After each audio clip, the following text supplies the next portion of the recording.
Olá, boa noite. Que bom reencontrá-los mais uma vez aqui no canal do YouTube da nossa querida casa Seara Fraterna. Vamos assistir a mais uma palestra que com certeza será um alento, será de grande aprendizado para a nossa vida.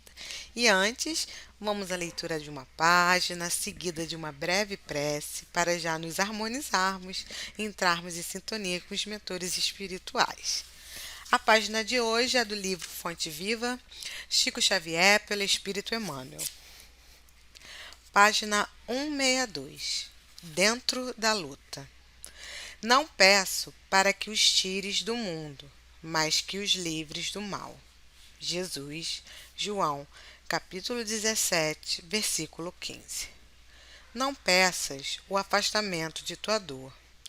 Roga forças para suportá-la com serenidade e heroísmo, a fim de que lhe não percas as vantagens do contato. Não solicites o desaparecimento das pedras de teu caminho. Insiste na recepção de pensamentos que te ajudem a aproveitá-las. Não exijas a expulsão do adversário. Pede recursos para a elevação de ti mesmo, a fim de que lhe transformes os sentimentos. Não supliques a extinção das dificuldades. Procura meios de superá-las, assimilando-lhes as lições. Nada existe sem razão de ser. A sabedoria do Senhor não deixa margem à inutilidade. O sofrimento tem a sua função preciosa nos planos da alma, tanto quanto a tempestade tem o seu lugar importante na economia da natureza física. A árvore, desde o nascimento, cresce e produz vencendo resistências. O corpo da criatura se desenvolve entre perigos da variada espécie. Aceitemos o nosso dia de serviço, onde e como determine a vontade sábia do Senhor. Apresentando os discípulos ao Pai Celestial, disse o Mestre: Não peço que os tireis do mundo, mas que os livres do mal. A terra tem a sua missão e sua grandeza. Libertemo-nos do mal que opera em nós próprios e receber-lhe-emos o amparo sublime, convertendo-nos junto dela em agentes vivos do abençoado reino de Deus. E acalmando as nossas mentes, os nossos corações, aqui estamos reunidos, mesmo que virtualmente, vibrando paz, amor e pedindo, Mestre Jesus, que possamos sempre lembrar que o Senhor está conosco, por mais que estejamos passando por momentos difíceis, de crise, o Senhor está no leme e temos certeza que tudo passa e que esses momentos, mesmo de crise, passarão e serão de grande sabedoria e aprendizado. Pedimos por todos os nossos irmãos, encarnados, desencarnados, que as nossas vibrações possam chegar, que possam receber essas vibrações de amor, de luz e paz. Assim seja. E agora sim, vamos assistir a mais uma palestra. Hoje o tema é autoestima, o prazer de ser. E nós vamos receber a palestrante Regina Mota. Regina, boa noite, muito bem-vinda e agora é com você. Boa noite. Muito bom estar hoje aqui, a convite do Centro Espírita Seara Fraterna, para falar do tema autoestima, o prazer de ser. Este tema traz à tona várias questões. E a primeira delas talvez seja entendermos qual a relação entre autoestima e espiritualidade. A vivência espiritual pode ajudar na construção de uma autoestima saudável? Para começar, vamos ver como é que a gente pode definir a autoestima. Autoestima é um sentimento de importância ou valor que damos a alguém ou alguma coisa. Significa apreço, consideração, respeito por si. Estimar é também prezar, alegrar-se por algo, ter prazer em alguma coisa. Prezar a si mesmo. A questão é que a autoestima geralmente não reflete a realidade, mas ela reflete as crenças que alimentamos em relação a nós mesmos, como nos percebemos, como nos vemos. E essa percepção, positiva ou negativa, é que vai orientar nossas escolhas, nossas ações, nossas atitudes. Se temos mais autoconfiança, se achamos que vamos conseguir fazer aquela tarefa, realizar algo, nós temos uma determinada atitude diante da vida. Se prevalece a dúvida, o sentimento de que somos incapazes, de que tudo vai dar errado, as escolhas serão outras. É fundamental lembrar que essas percepções, a forma como cada um se vê, nem sempre corresponde à realidade, mas nos afeta a si mesmo. Não são só as coisas objetivas de fora que nos afetam, pelo contrário, somos muito mais afetados por aquelas crenças, valores, por percepções que temos dentro de nós. E onde é que entra a espiritualidade nessa questão toda? Vamos lembrar lá no Livro dos Espíritos, nas questões 803 e 804, nos diz que Deus criou iguais todos os espíritos e todos tendem para o mesmo fim.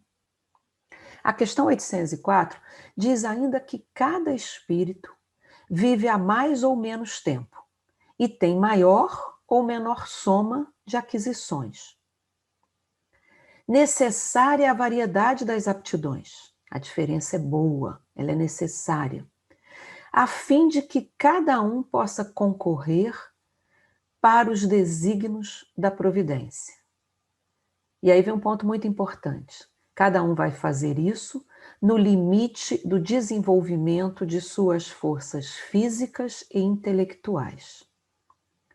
E o que cada um não faz, segue o comentário lá dos espíritos, outro fará. Assim é que cada qual tem seu papel útil a desempenhar. Do ponto de vista espiritual, então, todos são criados iguais. E a diferença não é um problema. Pelo contrário, a diversidade de talentos, de capacidades, contribui para uma complementaridade, para que um ajude o outro naquilo que o outro não consegue fazer tão bem. Nesse sentido, se a diversidade é algo bom, se as diferenças contribuem para o crescimento geral, de onde vem o sentimento de inferioridade? Esse não é um sentimento inato, nós não nascemos com ele. Ele é um sentimento aprendido, ele vem de fora. Ele vem das primeiras experiências na família, das experiências na escola, nas vivências com os amigos, com os grupos sociais. Tudo isso vai nos impactando. Vai impactando a percepção que temos de nós mesmos. Hoje nós vivemos numa sociedade que estimula muito a competição. Temos padrões irrealizáveis de beleza, de forma física, de desempenho, de felicidade. Você vai para as redes sociais e muitas pessoas você olha e diz assim, nossa, a pessoa faz tudo bem, só eu que faço errado. Todo mundo está realizando 1000 coisas, só eu que não estou realizando. Então nós vivemos numa sociedade que traz esses valores de uma insatisfação permanente. Nada está bom o bastante. Não basta ter um telefone, é preciso ter o último modelo. Não basta ter uma roupa, é preciso ter a roupa da moda. É uma sociedade que estimula esse consumo infindável. E para você consumir sem parar, você precisa estar permanentemente insatisfeito. E precisa achar que é a posse daquele objeto, que é o alcance daquela meta, quando eu tiver aquele corpo, quando eu conseguir fazer aquela viagem, quando eu conseguir ter aquele equipamento, eu serei feliz. Isso vai fazendo com que muitas pessoas se sintam incapazes, porque nunca vão alcançar aquela meta. A pessoa não percebe que a meta é que é impossível, que aquelas projeções todas é que são impossíveis. Ela começa a achar que ela é que não está fazendo direito, que ela é que está errando.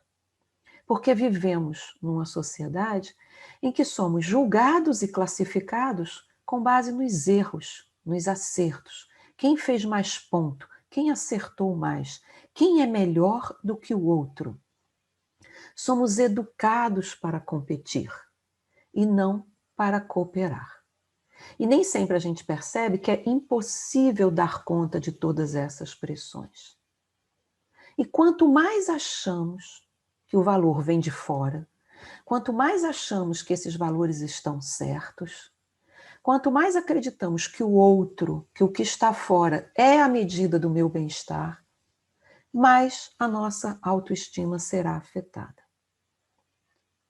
E aí, qual o efeito? Qual a consequência de começar a viver com essa baixa autoestima? De começar a duvidar de si? Em geral, as pessoas começam a se isolar. Deixam de dar a própria opinião, deixam de falar o que estão pensando porque acha que vai falar bobagem, deixa de compartilhar aquilo que sabe porque acha que não é importante. Afinal, só o outro sabe, só o outro fala bem. A pessoa começa a se sentir inferior em relação aos outros. Algumas pessoas vão desenvolver aquele filtro negativo, de que tudo vai dar errado. É uma visão negativa de que nada está bom o bastante. Tudo vai dar errado. Nada vai dar certo. E se nada vai dar certo, por que eu vou tentar? E aí começa a vir aquele medo do futuro. Um medo que só faz crescer. Eu não confio na minha capacidade de lidar com o futuro, de lidar com o que a vida vai me trazer. Nós passamos a duvidar de nós mesmos. A pessoa com a baixa autoestima tem muita dificuldade de lidar com erros, de suportar o fato de que ela erra. Todos erram. Todos erramos e todos erram. Geralmente ela tem uma cobrança muito dura de si mesma. Não pode errar, tem que ser perfeita. Não foi bom o bastante.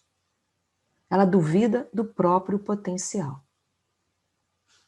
Aí a gente escuta e diz assim, mas de vez em quando eu me sinto assim. Normal. Todo mundo, de vez em quando, tem medo, tem dúvidas. Todo mundo, de vez em quando, erra e fica chateado com o erro. De vez em quando, é normal. Qual é o problema? O problema é ficar assim o tempo todo. O problema é a duração desse sentimento, se somos assim o tempo todo, e a intensidade. Porque quando esse sentimento vem e ele é equilibrado com, não, hoje eu fiz uma besteira enorme. Nossa Senhora, como é que eu pude fazer isso? Mas aí eu lembro que eu também já tive acertos anteriores, nós estamos equilibrando a situação. Um dia bom, um dia ruim. Faz parte. O problema é achar que só erramos. O problema é achar que nunca vamos fazer nada certo e começamos a duvidar do nosso potencial. E aí, se eu não acredito em mim, eu começo a recusar tarefas, eu começo a não fazer escolhas, eu começo a não tomar decisões, eu deixo de agir em relação à minha própria vida, como se eu não fosse capaz. Passamos a duvidar da vida, a não ter confiança na vida, nem em nós. E isso afeta diretamente o nosso crescimento. Crescimento intelectual, crescimento espiritual, crescimento emocional. Isso afeta diretamente a nossa vida. O César Braga Said, numa palestra que está no YouTube sobre autoestima, ele traz uma lembrança muito interessante. Ele fala da parábola do semeador. E na parábola do semeador, ele diz que a parábola só cita isso. O semeador saiu a semear. A parábola não diz que o semeador era perfeito. Ela não diz se o semeador era alto ou baixo, se era o melhor semeador do povoado ou se era o pior semeador do povoado.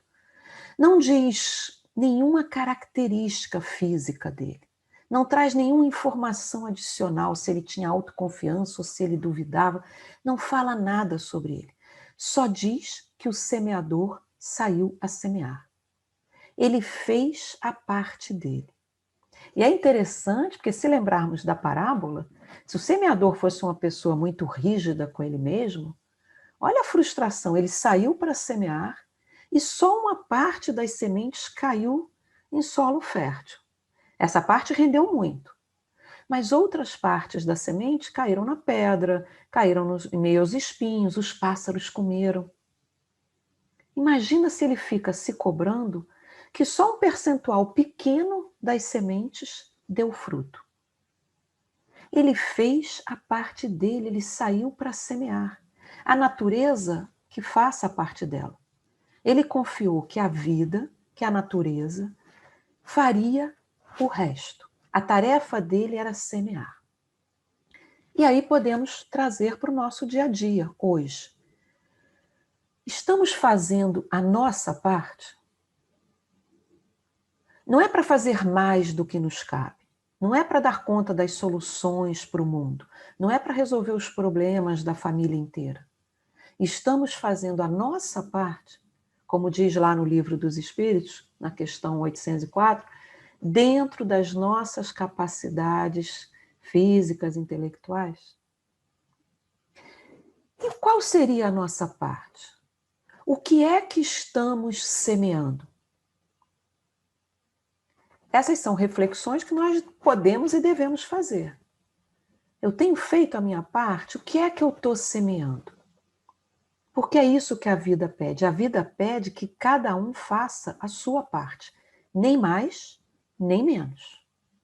E aí nós vamos confiar que a vida, a natureza, as outras pessoas farão a parte deles. E se não fizerem? Já não é mais comigo. Eu faço a minha parte. Eu faço o que eu posso fazer. E quando olhamos dessa maneira, nós percebemos a diferença entre valores espirituais e valores materiais da nossa sociedade atual, que nos cobra perfeição, acerto, estar bem o tempo todo. Onde é que está o nosso foco? O que é que prevalece no nosso interior, no momento de fazer uma escolha, no momento de tomar decisões? O que é que prevalece? Estamos prestando atenção na essência, naquilo que somos, ou na aparência, naquilo que os outros vão pensar, que os outros vão achar? Não é para ignorar o mundo, estamos no mundo.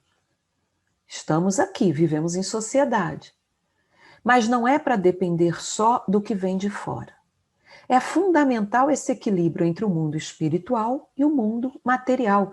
Nós fazemos parte dos dois.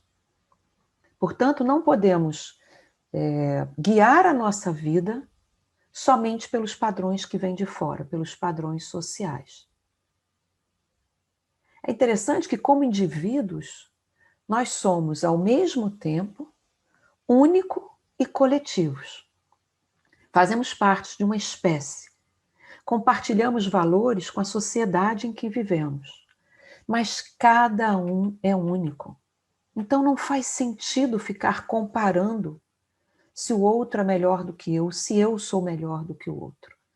É importante perceber que cada um é único. Os nossos corpos, os corpos da espécie humana, na essência, têm a mesma estrutura, são iguais. Não há diferença. As diferenças são secundárias. são criadas pela sociedade. Diferenças de raça, de religião, da cultura, da cor da pele, da posição social. Essas diferenças são da sociedade, elas estão fora. Elas não se referem à essência, ao que somos. Elas se referem a circunstâncias. Então, o problema não é ser diferente. As diferenças se complementam. A vida seria muito chata se todos fôssemos iguais. Tem que ter quem goste de matemática, tem que ter quem goste de química, tem que ter quem goste de literatura, tem que ter quem goste de arte. Por isso a vida é tão rica, porque existem diferenças que se complementam. O problema não é ser diferente, é comparar. E tem gente que, além de comparar, julga. E tem outros que, além de julgar, dão a sentença. Se é assim, está errado. Se não é do meu jeito, está errado. Se faz diferente de mim, está errado. Ou o oposto, no caso de quem tem baixa autoestima. Tudo que eu faço está errado. O meu jeito está errado. Então, essa comparação é que traz esse julgamento, é que nos diminui, é que torna um artificialmente melhor do que o outro, ou pior.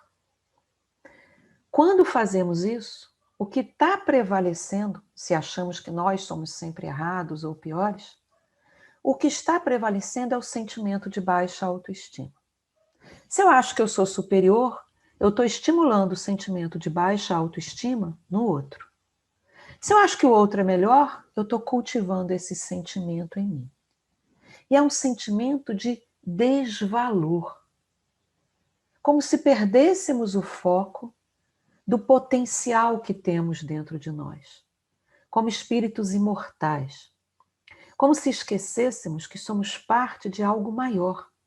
Esquecemos dessa centelha divina em nós, desse potencial imenso que temos para ser realizado. Mas como é que a gente enfrenta esse sentimento de inferioridade? Que até aí falou do sentimento, mas como é que a gente lida? Como é que muda? Duas palavras são essenciais nesse processo: autoconhecimento e autoaceitação.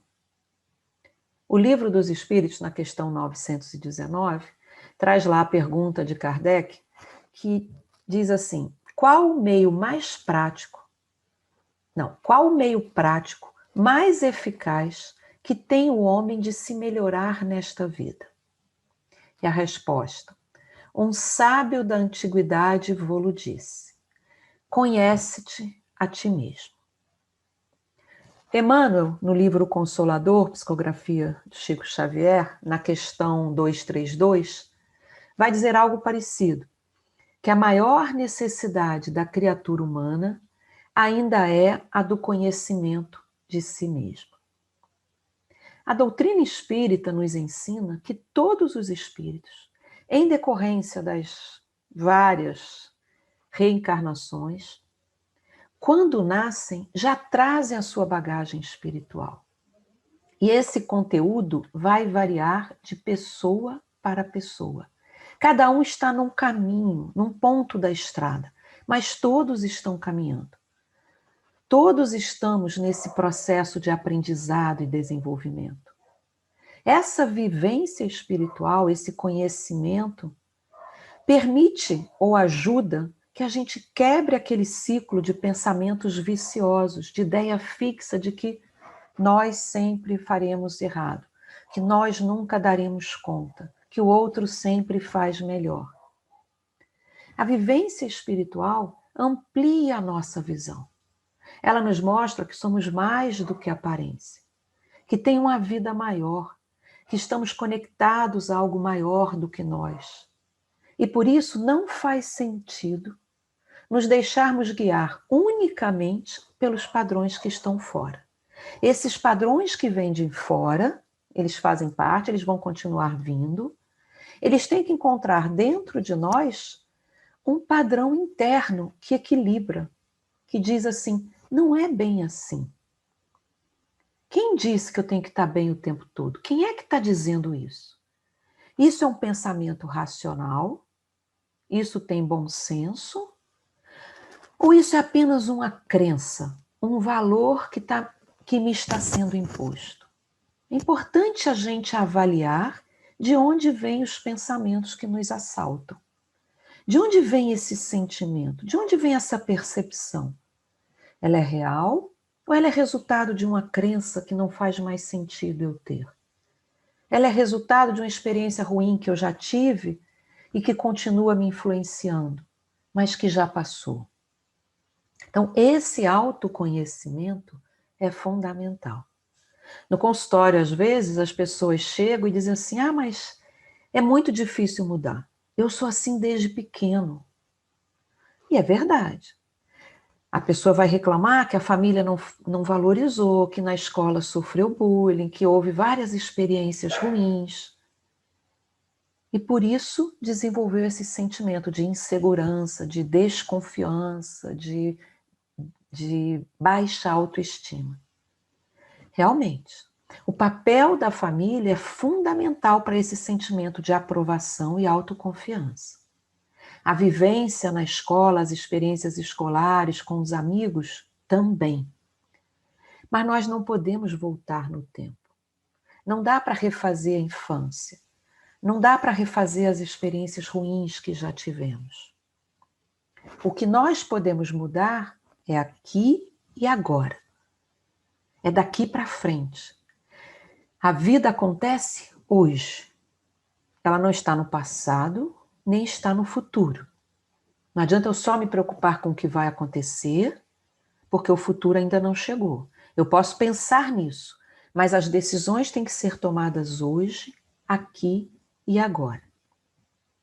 E aí, como é que a gente lida com isso quando esse sentimento está tão enraizado? Autoconhecimento e autoaceitação. Nós vamos olhar para ele e vamos ver que ele tem uma origem, que aquela criança, ou aquele jovem, ou aquela pessoa naquele determinado momento de vida, naquela circunstância, não conseguiu fazer diferente. Mas nós não somos mais aquela criança, aquele adolescente, aquela circunstância. Nós aprendemos, nós crescemos, nós estamos caminhando.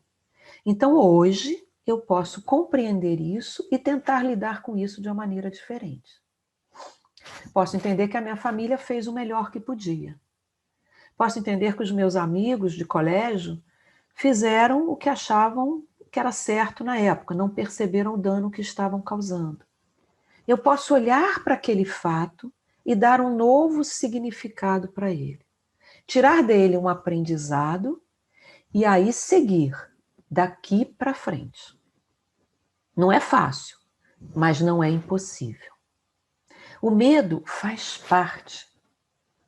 Não ter medo é uma insanidade. A gente não sobreviveria como espécie, nem como indivíduo, se não tivesse um mínimo de medo. O medo nos alerta para perigos. Ter medo o tempo todo é não viver. Também é uma insanidade, não faz sentido. Então temos que ter esse equilíbrio. O medo surge como um alerta, mas nós avaliamos se esse medo é real ou se ele é uma crença infundada. Ou se ele não faz tanto sentido assim. Imagina uma criança que está começando a andar e aí cai e fica com medo de cair. E aí ela decide que nunca mais vai andar. Ela vai continuar só engatinhando, porque ela sabe engatinhar muito bem. Quando ela engatinha, ela não cai. É isso que as crianças fazem? É muito bonito ver uma criança de 1 ano, às vezes menos, às vezes mais, aprendendo a andar. A criança vai toda torta.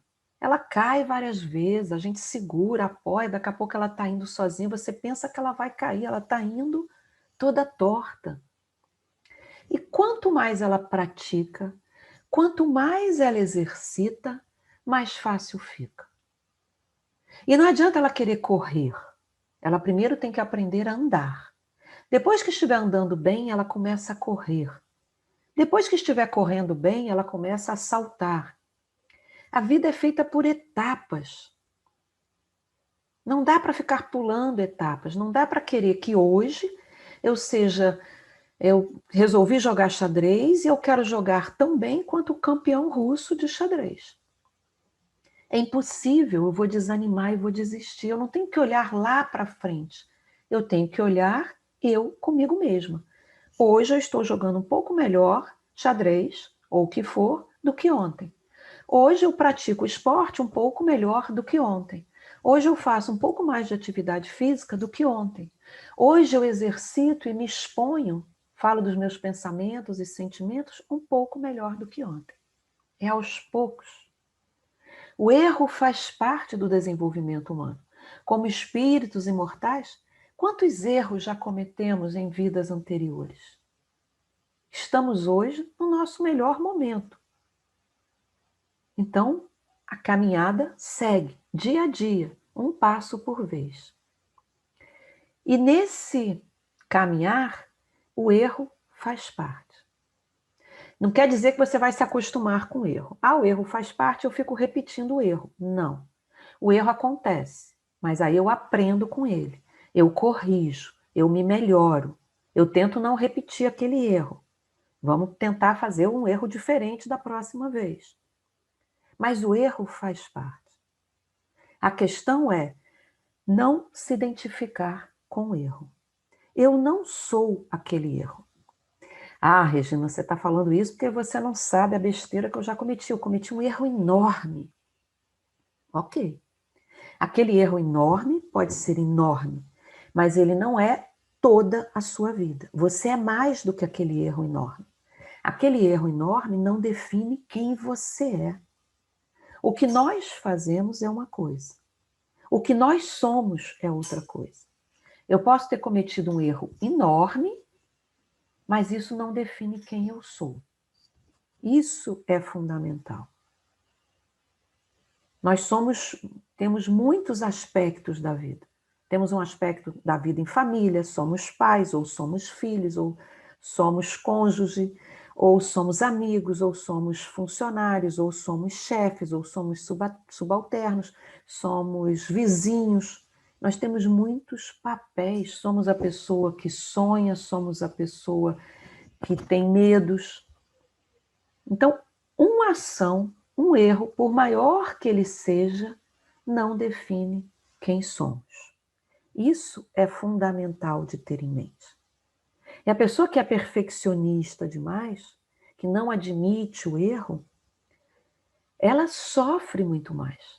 Ela não consegue nem comemorar a vitória. Ela faz algo bom, todo mundo está feliz, e ela diz o quê?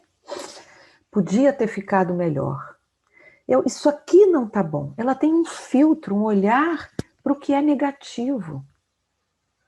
Então, o fundamental é ter essa noção de que os erros acontecem, mas eles não nos definem. Nós somos mais do que aquele erro. E aí temos que aprender com ele, ultrapassá-lo, fazer dele um aprendizado. Estamos a caminho, e isso é fundamental. Isso se faz com autoconhecimento. Nós vamos percebendo que temos pontos nossos que precisam ser melhorados, mas percebemos também que temos muitos potenciais adormecidos que a gente não está valorizando. Isso aqui eu posso investir, eu posso fazer melhor. E com esse autoconhecimento vem a necessidade de autoaceitação. Tem uma palestra do Rossandro Klingen no YouTube também, que ele também fala de autoestima. E ele vai falar disso, ele fala de como a autoaceitação é algo muito mais amplo do que a autoestima. Porque a autoaceitação significa aceitar-nos inteiros. Não é aceitar só o meu lado bonzinho, o meu lado legal. É aceitar também o meu lado imperfeito. Não é olhar e aceitar e aplaudir só os aspectos positivos. É reconhecer que quem eu sou hoje inclui minhas falhas, minhas imperfeições. Então, isso é fundamental. E aí, quando olhamos para isso, quando percebemos tudo o que estamos fazendo, E quando olhamos para isso sem o filtro do olhar negativo, nós percebemos que fazemos coisas boas e fazemos coisas ruins. E nós percebemos que nós não somos nem as coisas boas, nem as coisas ruins. Nós somos tudo isso misturado e muito mais. A questão não é só o que estamos fazendo. A questão é o que é que nós fazemos com o que somos. Quando nós percebemos quem nós somos, todo o nosso potencial, o que é que nós fazemos com isso? Nós vamos sair a semear ou vamos ficar em casa esperando que o tempo melhore para semear? Ou que as sementes, eu tenho a certeza absoluta de que as sementes todas vão cair só no solo fértil. Nós agimos ou nós ficamos paralisados? Essas são reflexões importantes para o nosso dia a dia, para o nosso crescimento, para o nosso desenvolvimento. Como é que a gente consegue isso? Praticando. Feito a criancinha que está aprendendo a andar. A gente anda, cai, levanta, anda de novo, desequilibra, cai, levanta, anda de novo. Pede ajuda às vezes, se o terreno está muito íngreme, pega na mão de alguém. Mas a gente pratica. É apenas praticar, um dia depois do outro, lembrando, no limite das suas capacidades, no limite dos suas possibilidades. Com essa aceitação, é interessante esse paradoxo, mas é quando aceitamos que temos imperfeições, quando eu posso olhar para isso e lidar com essas imperfeições de uma forma menos rígida, menos dura, aí sim a autoestima melhora. Não é engraçado? Né? Quem está com a baixa autoestima acha que só vai melhorar quando não errar, quando for perfeito. É ao contrário. Quando você se aceita como é, isso não quer dizer ficar estagnado. Ah, eu sou assim, acabou e não vou mudar nunca. Não é isso. Mas quando eu me aceito como sou, aí então eu consigo mudar. Porque se eu acho que está tudo bem, eu não tenho por que mudar. Está tudo ótimo, eu sou perfeita, para que eu vou mudar? Se eu acho que está tudo ruim, eu também não vou mudar, porque eu não vou dar conta. Para que eu vou mexer em alguma coisa? Eu não vou dar conta, não vai dar certo.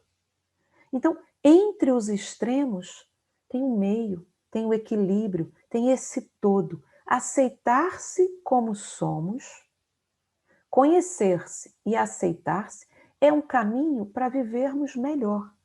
Para, como diz o título, associar a autoestima a um prazer de ser. Porque nos sentimos como pessoas que estão crescendo, caminhando, evoluindo. E essa transformação é dentro, não é fora. Eu não tenho que depender que os outros me digam que o trabalho foi maravilhoso, que está tudo ótimo, que eu sou boa, que eu sou maravilhosa. Eu não tenho que colocar no outro uma vivência que é minha, que está dentro.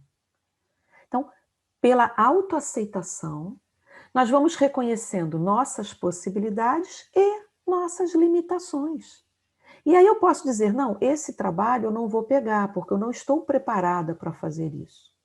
Mas eu posso pegar aquele trabalho. Eu posso ajudar naquela tarefa. Eu não consigo fazer isso tudo, mas eu consigo fazer uma parte. E está ótimo. Fazer uma parte, garantir que apenas 20% das sementes deem fruto, está bom demais. Do ponto de vista da reencarnação, a gente enxerga isso muito claro. Muitas vezes os padrões vão vir já no nascimento. Ah, eu sou assim. Ótimo, você está tendo a oportunidade, nesta vida, aqui e agora, de mudar. Não é castigo, não é punição, é oportunidade de crescer. Sem comparar com o outro, porque cada um está num ponto da estrada, cada um traz uma bagagem, cada um sabe das suas dificuldades. E aí nós vamos aprendendo a trabalhar cada vez mais com cooperação do que com competição. A gente vai deixando de achar que tem que ser onipotente, eu dou conta de tudo, eu sei tudo, eu sou perfeita em tudo, Mas eu também não tenho que achar que eu sou impotente para fazer as coisas. Eu não dou conta de nada, eu não sei nada, tudo que eu faço é ruim, nada do que eu faço está bom. Entre a onipotência e a impotência, o ideal é que a gente fique com a potência, com o potencial que temos de fazer algo. Meu potencial permite fazer isso. Essa é a minha parte que me cabe na tarefa. Isso é o que eu dou conta. Então, faça, haja, tenha coragem de dar esse passo. E aí, quando temos esse autoconhecimento, essa autoaceitação, a autoestima vai melhorando, o impacto disso não é só na nossa vida, no nosso prazer de estar vivo, de realizar. Isso impacta a nossa relação com o outro e impacta a sociedade. Como assim? Se eu me aceito, se eu aceito as minhas imperfeições, fica mais fácil aceitar que o outro pode errar. Se eu enxergo o meu potencial, eu começo a exercitar, enxergar o potencial do outro, aquilo que ele tem de melhor. E aí vamos trabalhando cada vez mais com a cooperação, passamos a estimular a autoestima do outro também. Isso não é mais uma ameaça que o outro esteja se sentindo bem. E passamos a trabalhar para que todos fiquem bem. Aí sim, a sociedade vai mudando e vai melhorando. Emmanuel, ainda no livro Consolador, na questão 234, ele vai dizer assim: a harmonia do mundo não virá por decretos. O homem que se ilumina conquista a ordem e a harmonia para si. Para que a coletividade realize semelhante aquisição, é imprescindível que todos os seus elementos compreendam os sagrados deveres de autoiluminação. Podemos trocar aí autoiluminação pelo autoconhecimento, por ir conhecendo, colocando luz naqueles aspectos nossos que não conhecemos. E a gente vê que quando fazemos isso, quando nós mudamos, o outro muda. Então a mudança começa em cada um. É interessante, tem uma frase, até para fechar, para concluir, do Leon Denis, no livro O Problema do Ser, do Destino e da Dor, que ele diz assim: se o homem conhecesse a extensão dos recursos que nele germinam, talvez ficasse deslumbrado e, em vez de se julgar fraco e temer o futuro, compreenderia a sua força, sentiria que ele próprio poderia criar esse futuro. Acho essa frase maravilhosa. Precisamos do autoconhecimento para conhecer a extensão dos recursos que temos em nós. Uma vez que eu conheço esses recursos, eu não preciso mais ter medo do futuro. Eu não preciso me sentir inseguro em relação ao futuro. Porque eu sinto que o que quer que aconteça, eu conseguirei lidar. E aí cada um vai construindo o seu próprio futuro. A gente pode, juntando tudo isso que foi falado, de repente trabalhar o conhece-te a ti mesmo, que é fundamental, que é o ponto de partida, conhecer o nosso lado bom, os nossos pontos fortes, os nossos pontos fracos, mas caminhar junto com o aceita-te a ti mesmo, aceitando que somos imperfeitos, que vamos errar.